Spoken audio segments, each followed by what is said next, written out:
2025년 전 세계적으로 극우 정치가 힘을 얻고 있습니다. 트럼프로 대표되어지는 미국의 극우 세력뿐만 아니라 독일과 이태리로 대표되어지는 유럽의 극우 세력도 만만치 않은 기세를 올리고 있습니다. 최근에 치러진 독일 총선을 보면 AfD, 즉 알터나티브 피어 도이칠란드, 독일 대한당이라고 불리지만 실질적인 네오나치 정당인 이 AfD가 제2당으로서 약 20% 정도의 지지율을 얻은 것을 알 수가 있습니다.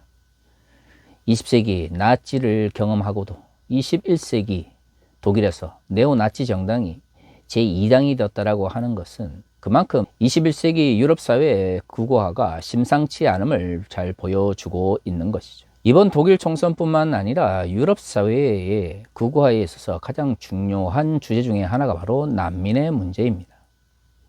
난민이라고 하는 것이 주로 북아프리카 쪽에서 넘어오는 이슬람 문화 속에 익숙했던 일이다 보니까 주로 기독교, 특히 가톨릭을 기반으로 하는 문화 속에서 성장하였던 유럽 사회가 이들을 굉장히 낯설어 하는 것을 알 수가 있는 것이죠. 더구나 최근에는 이러한 난민들 중에서 범죄를 저지른 이들이 심심치 않게 텔레비전 같은 데서 나오다 보니까 많은 이들이 난민의 문제에 대해서 부정적인 인식을 가지게 되었고, 이러한 반난민 정서를 이용해서 유럽 사회의 극우화 정당들이 힘을 얻고 있습니다. 근데 말이죠, 여기서 우리가 생각해야 하는 것은 정말로 유럽 사회에서 난민들이 문제를 많이 일으키느냐 하는 것이죠. 최근에 독일을 비롯해서 프랑스와 같이 적극적으로 난민을 수용하고 있는 나라에서 난민들의 범죄율을 조사한 결과를 발표를 했었습니다. 이런 것을 잘 살펴보면 난민이 많이 정착한 지역일수록 오히려 범죄율, 특히 중범죄율은 낮다라는 것을 알 수가 있는 것이죠. 오히려 일반 국민들의 비율에 비해서 난민들은 범죄 비율이 상대적으로 낮습니다. 난민들이 중범죄나 혹은 범죄를 전혀 저지르지 않는다라고 말할 수는 없지만 자국민들에 의해서 이루어지고 있는 중범죄의 비율은 난민들과 비교할 바가 아닙니다. 하지만 이것이 정치적인 문제로 받아들여질 때는 사실이 그러하냐 혹은 비율적 측면에서 얼마만큼 낮은 비율을 차지하고 있느냐는 중요하지 않죠. 극우 정당들이나 네오나치 혹은 네오파시즘 정당들은 실질적으로 난민들이 자국에 있어서 어떤 사회적 역할을 감당하는지에 관심이 없습니다. 반난민 정서를 이용하기 위해서 사용할 뿐 실질적으로 난민들이 많이 정착해 있는 지역과 난민들이 없는 지역 사이에 범죄율의 비교와 같은 종합적이면서 혹은 총체적인 이해를 시도하지 않는 것이죠. 그들은 단지 자국 혹은 유럽 사회의 몰락 현상을 자신들에게 책임에서 찾기보다 난민과 혹은 사회적 소수자들처럼 외부에서 적을 찾아서 그들에게 책임을 미루고 싶어 할 뿐입니다. 사실 이것은 자신들의 잘못을 다른 사람들에게 전가하려고 하는 굉장히 좋지 못한 범죄적 의식이라고 하는 것을 알 수가 있는 것이죠. 바로 이것이 사람들이 일반적으로 가지고 있는 익숙함의 문제인 것 같아요. 사회적 문제든 혹은 정치적 문제든 그 문제의 정확한 원인을 분석해서 그것을 바르게 해결하기보다는 그저 쉽고 그리고 단순하게 문제를 분석하고 그리고 자신의 책임을 다른 사람에게 떠넘김으로써 이 문제를 더욱 간단하게 해결하려고 하는 왜곡된 욕망들이 이러한 전 세계적인 극우화의 문제를 촉진하고 있는 것입니다. 이것은 2020년 들어 코로나 팬데믹 이후에 한국 사회에서도 심심찮게 나타나고 있는 좋지 못한 사회적 현상입니다. 여전히 신자유주의가 남겨놓은 부정적인 사회적 양극화의 문제가 우리 앞에 있습니다. 문제는 이것을 해결하지 못하고 있는 상태에서 여러 가지 어려움을 겪다 보니 이 문제를 굉장히 단순하게 해결하려고 하는 왜곡된 욕망들이 한국 사회를 지배하고 있는 것이죠. 윤석열 정권처럼 정치적인 구습을 다시금 소환해서 한국 사회가 직면한 문제를 해결하는 데 사용하려고 하는 왜곡된 사회적 현상도 심심찮게 볼 수가 있습니다. 반난민 정서와 실질적인 난민의 문제 사이에 괴리가 있는 것처럼 사람들이 일반적으로 생각하는 인식과 사회적 사실은 큰 차이가 있는 경우가 종종 발생하죠. 많은 사람들이 가지고 있는 편견 중에 하나가 운전 초보자들이 사고를 더 많이 일으킨다고 하는 것입니다. 근데 말이죠, 실질적인 교통사고 통계율을 살펴보면 오히려 초보 운전자들 같은 경우에는 운전이 미숙하긴 하지만 항상 긴장하는 가운데서 조심스럽게 하기 때문에 사고가 발생한다 할지라도 큰 사고보다는 작은 접촉사고로 끝나는 경우가 많죠. 이에 반해서 운전이 어느 정도 익숙해지고 스스로 운전을 잘한다라고 하는 자만이 들 정도의 운전 경력이 되면 오히려 큰 교통사고를 경험하는 경우가 많아지게 됩니다. 왜 그럴까요? 내가 운전을 잘한다고 생각하고 또한 그것을 자랑하고 싶어 하기 때문에 불필요한 행동들을 운전하는 가운데서 행하게 되기 때문입니다. 인간이 살아가는 세상 속에서 나타나고 있는 거의 대부분의 문제들은 다 이와 같습니다. 내가 무언가를 잘 못한다 혹은 내가 뭔가 부족하다라고 생각하면 항상 자신이 하는 일에 조심하고 또한 자신을 돌아보려고 하죠. 종교적 측면에서 우리는 그것을 성찰이라고 부릅니다. 자신의 부족함을 인정하는 사람들, 자신이 뭔가 완전하지 못하다고 생각하는 사람들은 자신을 돌아보고 성찰하는 일에 익숙하죠. 그렇기 때문에 문제를 한꺼번에 쉽게 해결하지는 못한다 할지라도 도저히 감당할 수 없는 거대한 잘못이나 아니면 큰 범죄를 저지르는 그 비율이 떨어지게 되는 것이죠. 어떤 분야든 내가 뭔가를 잘한다고 생각하고 그렇기 때문에 내가 하는 모든 행동에 대해서 내가 관리할 수 있고 통제할 수 있다고 생각하는 사람들, 스스로에 대한 오만과 자만이 넘쳐나는 사람들이 오히려 더 큰 범죄나 잘못을 저지르는 경우가 종종 발생합니다. 이것은 종교적 측면에서도 꽤 깊이 생각해 봐야 될 중요한 주제를 우리에게 던져줍니다. 우리가 하나님의 뜻대로 살아가기 위해서 이 땅을 살아가지만 우리가 연약한 존재들이기 때문에 하나님께서 기뻐하지 않는 범죄를 저지를 수도 있는 것이죠. 저도 한국교회의 범죄나 아니면 목사들 혹은 종교 지도자들의 잘못에 대해서 많이 비판을 하지만 그렇다고 해서 제가 아무런 잘못이나 아무런 실수가 없는 상태에서 살아간다고 생각하지 않습니다. 인간은 누구나 연약한 존재들이고 그렇기 때문에 범죄나 잘못에 대해서 자유롭지 못한 것이죠. 그렇기 때문에 이러한 인간의 연약함을 잘 아는 사람들 혹은 인식하는 사람들은 스스로를 돌보면서 범죄의 자리로부터 멀리 떠나 있기 위하여 노력합니다. 어떤 사람들이 쉽게 죄를 저지르고 범죄에 빠져드냐면 자신이 자신의 모든 것들을 관리할 수 있고 통제할 수 있다라고 하는 생각들, 나는 다른 사람과 달리 이러한 문제들에 대해서 쉽게 넘어가지 않는다라고 하는 잘못된 생각을 가지고 있는 이들이 스스로 그러한 잘못과 범죄에 발을 디디게 되는 것입니다. 오늘 우리가 읽은 본문의 말씀은 그러한 인간의 연약함을 선생과 그 다음에 말이라고 하는 두 가지 주제를 가지고 설명을 하고 있습니다. 오늘 우리가 읽은 본문 말씀 3장 1절은 이렇게 이야기합니다. 내 형제들아 너희는 선생된 우리가 더 큰 심판을 받을 줄 알고 선생이 많이 되지 말라.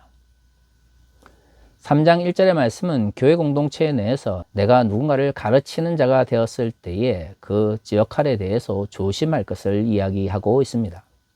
그것을 선생이라고 하는 말로 표현하고 있는 것이죠. 사실 당시 문화 속에서는 지금과 같은 정경 문서가 존재했던 것이 아니었습니다. 그러다 보니 예수 그리스도의 가르침을 전파하기 위해서는 내가 예수로부터 혹은 내가 사도로부터 들은 그 말씀을 아직 들어보지 못한 이들에게 내가 직접 말을 함으로써 가르쳐야 했던 것이죠. 그렇기 때문에 복음을 전한다고 하는 것은 누군가에게 내가 들은 복음을 전해주는, 즉 가르치는 역할을 감당한다라는 것을 의미하는 것이었습니다. 그렇기 때문에 초기 기독 공동체에서는 모든 그리스도인들이 선생과 제자의 관계 속에서 만날 수밖에 없었던 것이죠. 누군가가 선생이 되어 예수 그리스도의 말씀을 가르치고 누군가는 제자가 되어 그 말씀을 듣고 배워 그리고 말씀을 실천하기 위하여 노력하는 가운데서 성장하게 됩니다. 그리고 그렇게 제자가 되었던 이는 다시금 그는 예수 그리스도의 복음을 듣지 못한 이들에게 복음을 전해줌으로써 선생이 되는 것이죠. 야고보서의 저자는 선생이 되는 것을 항상 조심스럽게 생각하며 그 선생이 된다고 하는 것은 큰 책임이 따른다는 것을 기억할 것을 말하고 있는 것이죠. 그런데 이 선생이 되는 문제에 있어서 가장 중요한 것이 바로 그리스도인들의 말과 실천의 문제라는 것을 우리는 알 수가 있습니다. 2절과 3절은 이렇게 이야기합니다. 우리가 다 실수가 많으니 만일 말에 실수가 없는 자라면 곧 온전한 사람이라 능히 온몸도 굴레 씌우리라. 우리가 말들의 입에 재갈 물리는 것은 우리에게 순종하게 하려고 그 온몸을 제어하는 것이라.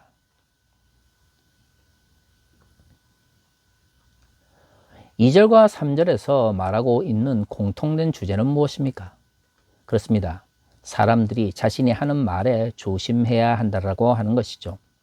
왜냐하면 내가 어떤 말을 하느냐가 곧 내가 어떤 행동을 하느냐로 이어지는 것이고, 내가 어떤 행동을 하느냐가 나의 삶의 평가로 이어지기 때문입니다. 3장 1절의 말씀과 비교를 해보면 결국 선생이 되는 것에 대하여 조심하라라고 하는 것은 선생이 되면 될수록 많이 말을 하게 되지만 자신이 하는 말을 제대로 지키지 못할 가능성이 커진다는 것을 전제로 하고 있는 것이죠. 자신이 많이 말을 하지만 그 말을 제대로 실천하지 않고 오히려 자신이 잘못된 말을 하거나 혹은 가르치는 데에게 유익하지 못한 말을 함으로써 그들의 삶에 부정적인 영향력을 미치게 될 경우 온전히 그 책임은 말을 한 사람, 그리고 3장 1절의 표현대로 말하면 선생이라고 불렸던 이들에게 돌아간다는 것을 의미하는 것입니다. 그렇기 때문에 4절과 5절은 이렇게 이야기합니다. 또 배를 보라. 그렇게 크고 광풍에 밀려가는 것들을 지극히 작은 키로서 사공의 뜻대로 운행하나니 이와 같이 혀도 작은 지체로 돼 큰 것을 자랑하도다. 보라, 얼마나 작은 불이 얼마나 많은 나무를 태우는가. 4절과 5절을 보면 알 수 있는 것처럼 말을 조심해서 하고 또한 말을 스스로 통제할 수 있어야 된다라고 하는 것은 그가 말하는 대로 그리스도인들이 살아가지 못할 경우 자기 자신뿐만 아니라 다른 사람들에게 부정적인 영향력을 미치기 때문입니다. 그래서 그 말의 부정적인 영향력을 불의 비유를 통해서 설명하고 있는 것입니다. 그리고 6절의 말씀은 사람들이 이렇게 함부로 말을 사용하고 또 함부로 말을 표현하는 것이 결국에는 불신앙의 문제와 연결되어 있다는 것을 말하고 있는 것이죠. 6절은 이렇게 이야기합니다.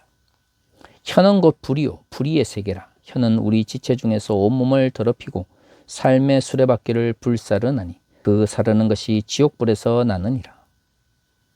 3장 1절에서 선생이 되지 말고 선생 될 때 조심하라고 말하는 것은 결국 우리가 다른 사람에게 많이 말을 함으로써 누군가를 가르쳐야 하기 때문입니다.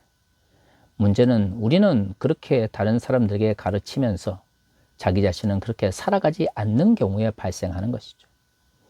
말이 많은 선생, 하지만 그 말대로 실천하지 않는 선생, 이들은 단순히 잘못 가르치거나 혹은 가르침에 있어서 부족한 문제가 아니라 그들의 말을 제어하지 못함으로써 다른 사람을 불에 집어넣는 사람으로 묘사하고 있는 것이죠. 그렇기 때문에 그들의 불은 지옥의 불과 같다라고 말하고 있는 것입니다. 바로 이 지점에서 우리는 생각해 봐야 됩니다. 2000년 전 말 많은 선생, 자신의 말에 책임을 지지 않는 선생, 자신의 이해관계에 의해서 말하는 것과 행동하는 것이 다른 선생, 그러한 사람들이 신앙을 왜곡시키는 사람이라고 하는 것을 오늘 야고보서의 저자는 분명하게 말하고 있는 것입니다. 하지만 이것이 단순히 2000년 전 야고보서가 기록될 당시에만 적용되는 말씀일까요? 오늘 본문에서 말하고 있는 이 말 많은 선생을 한국교회의 말 많은 목사들로 대체해 봅시다. 큰 차이가 있을까요? 제가 볼 때는 그렇게 큰 차이가 없습니다. 그만큼 오늘날 한국교회는 목사들의 말에 의해서 좌지우지되어 왜곡된 교회적 구조를 형성하고 있는 것이죠. 사실 그렇습니다. 왜 한국교회가 목사들의 말에 놀아나게 되었을까요? 그렇죠. 한국교회가 성장지상주의로 나가게 되면서부터입니다. 어떤 교회가 성장을 했습니까? 7, 80년대 한국교회의 급속한 성장 가운데 많은 이들이 그 목사님을 바라볼 때 두 가지를 이야기했습니다. 하나는 참 설교 잘하신다. 하나는 영빨이 있다라고 하는 것이었습니다. 설교 잘하고 기적을 베푸는 사람들에게 마치 경험한 무당들을 찾아가서 의존했던 한국 사람들의 전통적인 의식처럼 많은 그리스도인들이 그런 목사님들을 찾아 나섰던 것이죠. 그 덕분에 그가 어떤 삶을 살아가는지, 그가 말하고 가르치는 대로 그가 실천하는지 이와 같은 본질적인 문제들은 그리스도인들에게, 아니 한국 교회에 있어서 그닥 중요한 문제가 아니었습니다. 뭔가 다른 사람을 휘어잡을 수 있는 말의 능력이 있거나 혹은 다른 사람들이 자신의 말을 믿도록 할 수 있는 신비한 능력이 나타난다면 그것으로 그 목사의 전부다라고 평가되었던 것이죠. 그 결과 한국교회는 성장했을지 모르겠지만 어느 순간부터 목사란 말 많이 하고 실천하지 않으며 많은 성도들을 통해서 자신의 이권이나 이해관계를 지키는 사람들로 왜곡되어져 버렸습니다. 그러다 보니 교회가 더 이상 하나님의 뜻대로 살아가는 그리스도인들을 양성하고 또한 그것을 실천하도록 하기 위하여 훈련시키는 공간이기보다는 말씀 잘하는 목사님들의 설교를 들어 나오거나 혹은 자신이 원하는 바를 신비한 기적을 통해서 얻어내는 주술적인 공동체로 변질되어져 버린 것입니다. 이런 가운데서 종교적 위계 구조는 더욱더 단단해졌고요. 그 목사가 공적 영역이나 정치적 영역에서 왜곡된 인식을 가지고 있든 변질된 역사의식을 가지고 있든 그저 자신이 원하는 바를 채워줄 것 같은 주술적인 측면에서의 신앙만 심어주면 맹목적으로 추정하는 잘못된 현상이 발생하게 된 것이죠.